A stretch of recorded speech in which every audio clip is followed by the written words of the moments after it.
Modern society and modern ways of living need energy, बहुत सारा energy. एक average person के पास आज 700 गुना ज़्यादा एनर्जी अवेलेबल है 300 साल पहले के मुकाबले। 1800s के पहले, before industrial revolution, more than 90% of mechanical energy जो ह्यूमंस यूज़ करते थे फॉर द वेरियस एक्टिविटीज़ जैसे कि फार्मिंग या ट्रांसपोर्ट, वो एनर्जी मसल एनर्जी के फॉर्म में यूज़ होती थी। ह्यूमंस या डोमेस्टिक एनिमल्स के मसल एनर्जी के फॉर्म में। और 1800s के पहले सदियों से लगभग ये अवेलेबल एनर्जी मोर और लेस एक जैसी ही थी। इसलिए प्री मॉडर्न सोसाइटीज़ में हार्डली कोई इकोनॉमिक ग्रोथ देखने को मिलता था। एक एवरेज पर्सन का लाइफस्टाइल लगभग एक जैसा ही था सदियों से। 1800s में रहने वाले इंसान का लाइफस्टाइल कुछ खास डिफरेंट नहीं था 1600s या इवन 1500s में रहने वाले इंसान के मुकाबले। 1500s में घोड़ा quickest mode of land transport था और 1800s में भी घोड़ा ही क्विकेस्ट था। पर आज 2020s में रहने वाले इंसान का लाइफस्टाइल पूरे तरीके से अलग है, इवन 1950s में रहने वाले इंसान के कंपैरिजन में। इसी दौरान 1950 से 2020s तक एवरेज एनर्जी अवेलेबल पर ह्यूमन बीइंग लगभग 3 गुना से बढ़ गई है। और डेवलपिंग कंट्रीज़ का एनर्जी ग्रोथ और भी ज़्यादा रहा है। चाइना में फॉर एग्जांपल एनर्जी अवेलेबल पर पर्सन 1950 से 2020 तक 120 गुना ज़्यादा बढ़ी है। आज एक एवरेज पर्सन के पास 34 गीगा जूल्स एनर्जी अवेलेबल है एवरी ईयर। इस नंबर को बेटर एक्सप्लेन करने के लिए समझ लो कि एक एवरेज पर्सन के पास अवेलेबल है हर साल 800 किलो या लगभग 6 बैरल्स ऑफ क्रूड ऑयल या about 1500 kilos of high quality coal. अगर इस एनर्जी को फिजिकल लेबर के टर्म्स में इमेजिन करना है तो समझ लो कि 60 अडल्ट लोग काम कर रहे हैं दिन रात एक एवरेज पर्सन के लिए। और ये फिगर डेवलप्ड कंट्रीज़ के लिए और भी ज़्यादा है, लगभग 200 to 240 non stop working adults equivalent of available energy पर पर्सन। और जितना ज़्यादा कंट्रीज़ एनर्जी कंज्यूम करती हैं पर पर्सन, उतना ज़्यादा ह्यूमन डेवलपमेंट उन कंट्रीज़ में देखने को मिलता है, जैसे कि higher food security, higher life expectancy, better standards of living. ये exponential growth in energy availability last 2 centuries में देखने को मिली क्योंकि हम फॉसिल फ्यूल्स में अवेलेबल केमिकल एनर्जी को हार्नेस कर सके। शुरुआत हुई कोल से in 1700s। Steam engine powered trains and ships using coal as fuel transportation में काफ़ी इंप्रूवमेंट्स लेकर आए और फिर कोल इलेक्ट्रिसिटी जनरेट करने के लिए भी यूज़ होने लगा। 1850s में small scale crude oil extraction शुरू हुआ यूएसए, कनाडा एंड रशिया में और धीरे धीरे ऑयल बन गया fossil fuel of choice. 1950s में energy harness from oil surpassed energy from coal. Oil, one of the densest sources of energy में से एक है। ऑयल की energy density coal say about 80% ज़्यादा है और इसलिए रिफाइंड ऑयल एक परफेक्ट सोर्स ऑफ फ्यूल है टू पावर मोटर व्हीकल्स, जहां एक lower power to weight ratio होना काफ़ी इंपॉर्टेंट होता है। और क्रूड ऑयल के रिफाइनमेंट प्रोसेस से हमें सिर्फ पेट्रोल या डीजल ही नहीं बट काफ़ी सारे और इम्पॉर्टेंट मटेरियल्स और केमिकल्स मिलते हैं, जैसे कि हाइड्रोकार्बन्स जो यूज़ होते हैं कई सारे प्रोडक्ट्स के मैन्युफैक्चरिंग में, जैसे कि synthetic fibres, lubricants, adhesives, dyes, paints, detergents, pesticides, to name a few. Oil एक परफेक्ट फ्यूल है हमारे ग्लोबलाइज वर्ल्ड के लिए क्योंकि पाइपलाइंस और टैंकर्स के द्वारा दुनिया के किसी भी कोने में ऑयल पहुंचाया जा सकता है। हाल ही में नेचुरल गैस का adoption as an energy source भी तेज़ी से हुआ है। नेचुरल गैस के डिपॉजिट्स लार्जली ऑयल के डिपॉजिट्स के पास ही पाए जाते हैं, but before 1970s gas pipelines के अलावा कोई reliable mode of transport available नहीं था नेचुरल गैस के लिए, क्योंकि गैस लेस डेंस है लिक्विड से। एनर्जी डेंसिटी पर वॉल्यूम ऑफ गैस काफ़ी कम है व्हेन कंपेयर टू ऑयल। इसीलिए गैस को ट्रांसफर करना पाइपलाइन नेटवर्क के बिना इकोनॉमिकल नहीं था। जिस ऑयल फील्ड्स में पाइपलाइन इंफ्रास्ट्रक्चर नहीं था, जैसे कि ऑफशोर ऑयल फील्ड्स, वहाँ जब गैस मिलती थी ऑयल ड्रिलिंग करते समय, तब उस गैस को सिंपली जलाया जाता था क्योंकि कोई ऑप्शन नहीं था उस गैस को ट्रांसफ़र करने के लिए। 1970 से यूएसए में काफ़ी कंपनी से प्लान सेटअप किए जिससे नेचुरल गैस को लिक्विड फॉर्म में कंप्रेस करना पॉसिबल हुआ और इस लिक्विफाइड नेचुरल गैस एलएनजी को इकोनॉमिकली शिप्स के द्वारा ट्रांसपोर्ट करना मुमकिन हुआ। इसीलिए 1970 से नेचुरल गैस का अडॉप्शन काफ़ी तेज़ी से हुआ है। नेचुरल गैस फॉसिल फ्यूल्स में से सबसे कम carbon dioxide and other emissions produce करता है। इसीलिए हाल ही में to support climate goals and to reduce air pollution in cities 1970s से डेवलप्ड कंट्रीज अपने coal power plants natural gas power plant से रिप्लेस कर रहे हैं और आने वाले सालों में भी नेचुरल गैस कंजम्पशन बढ़ने के प्रोजेक्शंस हैं। With growing climate change concerns, renewable energy projects जैसे कि सोलर, विंड एनर्जी भी दुनिया भर में कंस्ट्रक्ट हो रहे हैं। पर रिन्यूएबल एनर्जी का share in total world energy production अभी भी काफ़ी कम है। काफ़ी प्रॉब्लम्स रिन्यूएबल एनर्जी से जुड़े सॉल्व करने पड़ेंगे before it goes main stream, जैसे कि variability. For example, solar energy सिर्फ दिन में अवेलेबल होती है। अगर उस एनर्जी को रात में अवेलेबल करना हो तो उसे स्टोर करना ज़रूरी होगा, और एनर्जी स्टोर करने के लिए बैटरीज अभी भी काफ़ी महंगी हैं, और उन्हें बनाने के लिए जो मेटल्स चाहिए जैसे कि लिथियम, निकल, कोबाल्ट, कॉपर, उनका प्रोडक्शन काफ़ी एक्सपैंड करना पड़ेगा to meet world battery demand. Renewable energy को एक्सपैंड करने के लिए इलेक्ट्रिकल ग्रिड को भी अपग्रेड करना पड़ेगा, which will require more investments and materials. Fossil fuels आज more than 80% of the world's energy produce करते हैं, जिसमें से कोल का शेयर लगभग 27% है, ऑयल 33% एंड नेचुरल गैस 24%। और आने वाले कई सालों तक fossil fuels majority of the world's energy demand को सेटिस्फाई करते रहेंगे। एनर्जी बहुत बड़ा रोल प्ले करती है इकोनॉमिक डेवलपमेंट एंड जियोपॉलिटिक्स में। आइए देखते हैं कि इंडिया एनर्जी सोर्स कैसे करता है। India third largest consumer of energy है इन द वर्ल्ड। पर अगर हम एनर्जी कंजम्पशन पर पर्सन देखते हैं तो एक average person in India consumes only 36% of the energy consumed by an average person globally. In fact, an average American consumes 11 times more energy than an average Indian. और within India, energy consumption levels में काफ़ी wide variation देखने को मिलता है। For example, comparatively richer state Gujarat के per person energy consumption levels Bihar से 5 गुना ज़्यादा हैं। और states जहाँ per capita incomes low हैं, वो states आज भी majority of the energy traditional biomass जैसे कि firewood और cow dung से source करते हैं। हम इतना कम एनर्जी कंज्यूम करते हैं पर पर्सन क्योंकि हमारी इकोनॉमिक आउटपुट या जीडीपी पर पर्सन अभी भी काफ़ी कम है बाकी कंट्रीज़ के मुकाबले। For example, American GDP per person 10 times ज़्यादा है when compare to India. Developed nations के फार्म्स ज़्यादा मैकेनाइज्ड है व्हेन कंपेयर टू हमारे फार्म्स। वहाँ के लोग ज़्यादा इलेक्ट्रॉनिक अप्लायंसेस यूज़ करते हैं पर पर्सन, ज़्यादा प्रोडक्ट्स खरीदते हैं, ज़्यादा डिस्टेंसेस ड्राइव करते हैं एंड एज अ रिजल्ट ज़्यादा एनर्जी कंज्यूम करते हैं पर पर्सन। पर जैसे जैसे इंडिया की इकोनॉमी बढ़ रही है, एनर्जी कंजम्पशन भी इंडिया का बढ़ रहा है। ईयर 2000 से एनर्जी कंजम्पशन डबल से भी ज़्यादा हुआ है और जीडीपी पर कैपिटा 5 गुना बढ़ी है। और आने वाले सालों में India will account for nearly 25% of the global energy demand growth, more than any other country. पर अभी की बात करें तो इंडिया एनर्जी कैसे सोर्स करता है। 80% से ज़्यादा इंडिया की energy needs coal, oil and solid biomass के द्वारा सेटिस्फाई होती हैं, और मॉडर्न रिन्यूएबल्स का शेयर अभी सिर्फ 3% है। अगर इंडिया को अपना इकोनॉमिक ग्रोथ बनाए रखना है तो बहुत ही ज़रूरी होगा इंश्योर करना कि एनर्जी सप्लाई भी इकोनॉमिक ग्रोथ के साथ बढ़ रहा है। Let's take a look at the major sources of energy in India. Coal 44% of India's energy demand को सप्लाई करता है, up from 33% in year 2000। From year 2000 to 2019, energy production from coal लगभग 3 गुना से बढ़ा है। कोल लार्जली 2 जगह यूज़ होता है। लगभग 17% ऑफ कोल इंडिया में यूज़ होता है आयरन एंड स्टील इंडस्ट्री में, जिसको मेटलर्जिकल कोल बोलते हैं, और 80% यूज़ होता है इलेक्ट्रिसिटी जनरेशन में, जिसको थर्मल कोल बोलते हैं। लगभग 70% of the electricity generation India में कोल से होता है। सोलर और विंड का कॉन्ट्रीब्यूशन अभी सिर्फ 10% है इलेक्ट्रिसिटी जनरेशन में।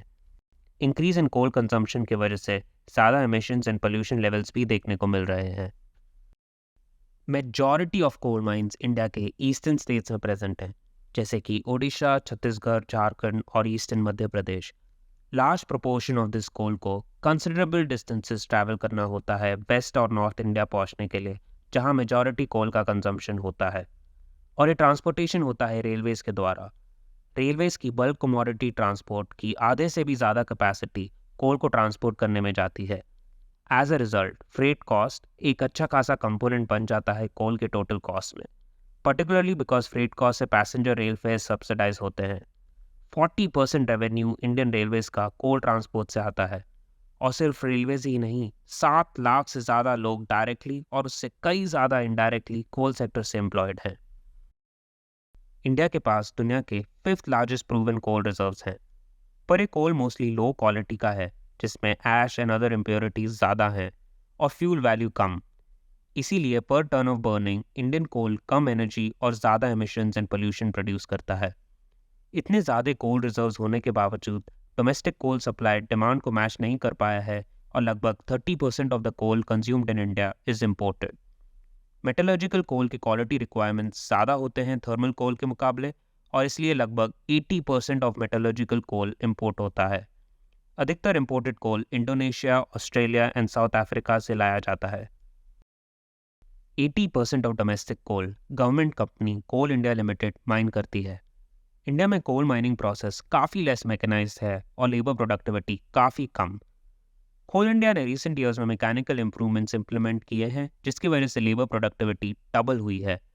डोमेस्टिक कोल प्रोडक्शन बढ़ाने के लिए गवर्नमेंट ने 2020 से private commercial mining of coal और फॉरेन इन्वेस्टमेंट को बढ़ावा दिया है। Total coal consumption is projected to increase by 30% by year 2040, जिसमें से majority of coal consumption increase metallurgical coal के वजह से एक्सपेक्टेड है। India is one of the only major economies जहां coal consumption is projected to increase in 2040। जैसे जैसे बाकी एडवांस इकोनॉमीज अपना रिलायंस कम करेंगी on coal, coal prices over the long term are projected to remain stable और कोल एक reliable, लो cost पर एक डर्टी पल्यूटिंग फ्यूल प्रूव होगा for India in the long term. और इसीलिए बहुत इंपॉर्टेंट होगा कि इंडिया कोल से energy as much as possible lesser pollution के साथ निकाल सके। ऑयल लगभग 26% ऑफ इंडियाज एनर्जी रिक्वायरमेंट्स को सेटिस्फाई करता है। अनलाइक कोल, इंडिया के डोमेस्टिक ऑयल रिजर्व्स काफ़ी लिमिटेड हैं। 1950s के पहले इंडिया बाकी कंट्रीज से रिफाइंड ऑयल प्रोडक्ट्स जैसे कि पेट्रोल, डीजल इंपोर्ट करता था। फिर इंडियन गवर्नमेंट ने डिसीजन लिया टू सेट अप रिफाइनरीज जो क्रूड ऑयल लेकर पेट्रोल, डीजल और अदर पेट्रोकेमिकल्स बना सके। इंडिया का crude oil demand more than double हुआ है since 2000, largely because of 6 times increase in the number of operating vehicles on road. इसलिए after China, India बन गया है the second largest net oil importer. India लगभग 78% of crude oil consumed import करता है और ये नंबर साल पे साल बढ़ रहा है। क्रूड ऑयल शिप टैंकर्स के द्वारा मिडिल ईस्ट, लैटिन अमेरिका और कुछ अफ्रीकन कंट्रीज से इंपोर्ट होता है। हाल ही में रशिया यूक्रेन के क्राइसिस की वजह से Russian share of oil imports भी काफ़ी बढ़ा है, क्योंकि रशियन ऑयल इंपोर्ट्स पे इंडिया को $5 से $15 पर बैरल का डिस्काउंट मिल रहा है। पर अगर हम वो डिस्काउंट्स हटा दें तो इंडिया के लिए मिडिल ईस्टर्न कंट्रीज से ऑयल इंपोर्ट करना सबसे इकोनॉमिकल है, इसलिए that makes up 60 to 65% of our oil imports. Concentration risk कम करने के लिए इंडिया बाकी कंट्रीज से भी ऑयल इंपोर्ट करता है। यूएसए में शेल ऑयल रेवोल्यूशन की वजह से ऑयल प्रोडक्शन बढ़ने के कारण इंडिया यूएसए से भी ऑयल इंपोर्ट करने लगा है। Domestic production makes up the rest of the 22% of our oil needs and उसमें से 96% ऑफ ऑयल फील्ड्स इंडिया में आसाम, महाराष्ट्र और गुजरात में लोकेटेड है। और ये डोमेस्टिक प्रोडक्शन लार्जली कॉन्स्टेंट रहा है for decades. Imported oil mostly 8 sea ports के थ्रू आता है, जिसमें से जामनगर, वादीनार और पारादीप के सी पोर्ट्स लगभग 67% ऑफ क्रूड ऑयल इंपोर्ट करते हैं। इंपोर्ट करने के बाद क्रूड ऑयल को उस पोर्ट से लगे हुए रिफाइनरीज में भेजा जाता है और उससे पेट्रोल, डीजल और पेट्रोकेमिकल्स बनाए जाते हैं। इंडिया 4th लार्जेस्ट रिफाइनर है ऑयल का और रिलायंस की जामनगर की रिफाइनरी दुनिया की सबसे बड़ी रिफाइनरी है। 1990s में गल्फ वॉर की वजह से ऑयल इंपोर्ट्स डिस्टर्ब हो गए थे और उसके कारण then prime minister Atal Bihari Vajpayee ने इंपोर्ट डिपेंडेंसी मैनेज करने के लिए ऑयल स्टोरेज फैसिलिटीज़ का आइडिया प्रपोज किया था। उसके कारण इंडिया अब स्ट्रेटेजिक पेट्रोलियम रिजर्व्स मेंटेन करता है of around 40 million barrels of oil underground facilities में। पर इस स्टोरेज से लगभग 10 दिन के नेट ऑयल इंपोर्ट्स के बराबर है। ये रिजर्व्स 3 लोकेशन से मेंटेन होते हैं इन मैंगलोर, विशाखापट्टनम और पदूर, कर्नाटका। ऐसे 2 और फैसिलिटीज़ प्लान्ड हैं to expand oil storage capacity. Indian governments ने काफ़ी इनिशिएटिव्स और पॉलिसीज़ लॉन्च किए हैं ऑयल इंपोर्ट डिपेंडेंसी कम करने के लिए, from promoting alternative transport fuels like bioethanol, biodiesel to domestic oil production expansion. पर ये इनिशिएटिव्स इतने इम्पैक्टफुल नहीं रहे हैं। Looking into the future, oil का डिमांड इन इंडिया नियरली 70% से इंक्रीज होगा बाय 2040 एज 17 करोड़ कार्स और 2.5 करोड़ ट्रक्स ऐड होंगे to existing stock of vehicles. इसमें से थोड़े व्हीकल्स इलेक्ट्रिसिटी पावर्ड होंगे, but majority of vehicles, especially heavy vehicles like trucks and buses, will still be oil powered. And oil will remain to be important for manufacturing petrochemicals. India will be the largest contributor to increase in global oil demand. और ये increase in demand largely satisfy होगा oil imports से. It is expected that by 2040, India 90% से ज़्यादा oil demand import करेगा and as a result हमारी import dependency और भी बढ़ जाएगी for energy. 6% of India's energy natural gas से मिलती है। ये परसेंटेज काफ़ी कम है डेवलप्ड इकोनॉमीज़ के मुकाबले। यूएसए में for example 34% of energy natural gas से सप्लाई होती है। डेवलप्ड इकोनॉमीज़ ने पोल्यूशन लेवल्स और एमिशंस रिड्यूस करने के लिए नेचुरल गैस को काफ़ी पॉलिसीज से सपोर्ट किया है। ऐसे इफेक्टिव पॉलिसीज़ इंडिया में देखने को अब तक नहीं मिले। थोड़े सेक्टर्स जैसे कि कुकिंग गैस, फर्टिलाइजर प्रोडक्शन में ही गवर्नमेंट ने नेचुरल गैस अडॉप्शन को सपोर्ट किया है। और इसका बड़ा कारण है कि नेचुरल गैस ऑयल की ही तरह बहुत ही कम क्वांटिटीज़ में इंडिया में पाई जाती है। लेट 2000s में काफ़ी natural gas fired power plants commission हुए इन एंटिसिपेशन कि कृष्णा गोदावरी बेसिन में से काफ़ी गैस प्रोड्यूस होगी, पर एक्सपेक्टेशन से बहुत ही कम गैस प्रोडक्शन देखने को मिली है केजी बेसिन से।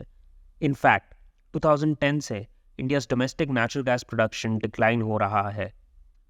इन पावर प्लांट्स को इंपोर्टेड गैस पर रिलाय करना पड़ रहा है, जिसके प्राइसेस बाकी फ्यूल्स जैसे कि कोल से महंगे हैं, और इसलिए मोस्टली ये गैस फायर्ड पावर प्लांट्स अभी ऑलमोस्ट आइडल हैं। 2018 में गवर्नमेंट ने असेस किया कि 60% of gas fired power plants stranded assets बन गए हैं।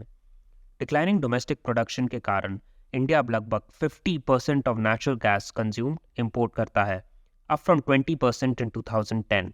40% से भी ज़्यादा गैस कतार से इंपोर्ट होती है। ये गैस लिक्विफाइड नेचुरल गैस या एलएनजी के फॉर्म में इंपोर्ट होती है, शिप्स के थ्रू। ये इंपोर्ट्स को सपोर्ट करने के लिए गवर्नमेंट ने 6 एलएनजी टर्मिनल सेटअप करे थे इन 2000s। ये टर्मिनल्स में एलएनजी रीगैसिफाई होती है और फिर गैस को पाइपलाइंस के थ्रू भेजा जाता है। हाउएवर, इंडिया का गैस पाइपलाइन नेटवर्क अभी काफ़ी छोटा है और इसे एक्सपैंड करने में काफ़ी हर्डल्स देखने को मिले हैं, from difficulties in land acquisition to complicated pricing structures for using the pipeline. For example, Kochi का एलएनजी टर्मिनल 2013 में बना था और इसके बनने के 10 साल बाद भी कोई गैस पाइपलाइन बन नहीं पाई है जो कोची एलएनजी टर्मिनल से गैस को लॉन्ग डिस्टेंसेस इकोनॉमिकली ट्रांसपोर्ट कर सके। इसलिए कोची टर्मिनल का यूटिलाइजेशन 10% से भी कम रहा है। इंडिया गवर्नमेंट ने काफ़ी एग्रेसिव टारगेट्स रखे हैं to expand natural gas share of energy consumption from 6% to 15% by 2030। पर ये टारगेट्स पूरे करने के लिए गवर्नमेंट को इफेक्टिव पॉलिसीज इंप्लीमेंट करनी पड़ेंगी, जैसे कि subsidising natural gas over coal near heavily populated regions, pollution और एमिशन लेवल्स कंट्रोल करने के लिए। कोल नेचुरल गैस के मुकाबले आने वाले सालों में सस्ता पर मोर पॉल्यूटिंग फ्यूल होगा for power generation. Natural gas को प्रमोट करने के लिए गवर्नमेंट को इंसेंटिव्स देने पड़ेंगे, specially near heavily populated areas, to control pollution and improve air quality. Simplifying complicated tariffs और टैक्सेस। डोमेस्टिक गैस का प्राइस आज एक कॉन्ट्रोवर्शियल और कॉम्प्लिकेटेड फार्मूला के द्वारा डिसाइड किया जाता है, ना कि looking at cost of producing the gas. Domestic gas का प्राइस काफ़ी लो सेट किया जाता है इम्पोर्टेड गैस के मुकाबले, and that discourages domestic producers to set up more projects to extract gas. और natural gas आज भी GST के purview में नहीं आती है, which complicates taxes.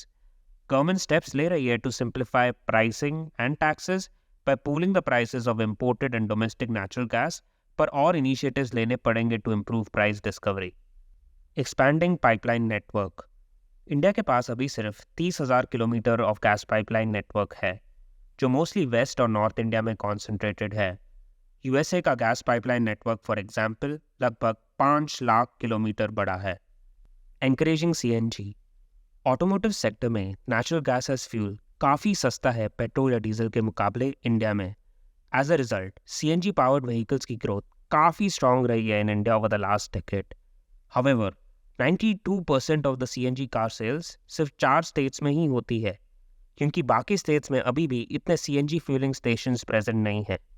Encouraging cooking gas use over burning of fuel wood other biomass. India में आज भी 12% of fuel high polluting solid biomass जैसे कि वुड और काउडंग से आता है। गवर्नमेंट ने काफ़ी इंसेंटिव्स दिए हैं to promote gas as fuel, पर आज भी 66 करोड़ लोग फ्यूल वुड या काउडंग पर रिलाय करते हैं फॉर कुकिंग। हाउएवर, अगर डिमांड इंक्रीज होती है नेचुरल गैस की, तो हमें और गैस इंपोर्ट करनी पड़ेगी to satisfy the demand. It is projected कि with the rise in demand 75% of natural gas consumed in India will be imported by 2040। तो ये था part 1 of the video. which provided a summary of why energy is important for modern society and how India gets its energy from different fuels. We primarily covered fossil fuel sources for India in part 1. In the next video, we will talk about renewable energy. Thanks for watching. Bye now.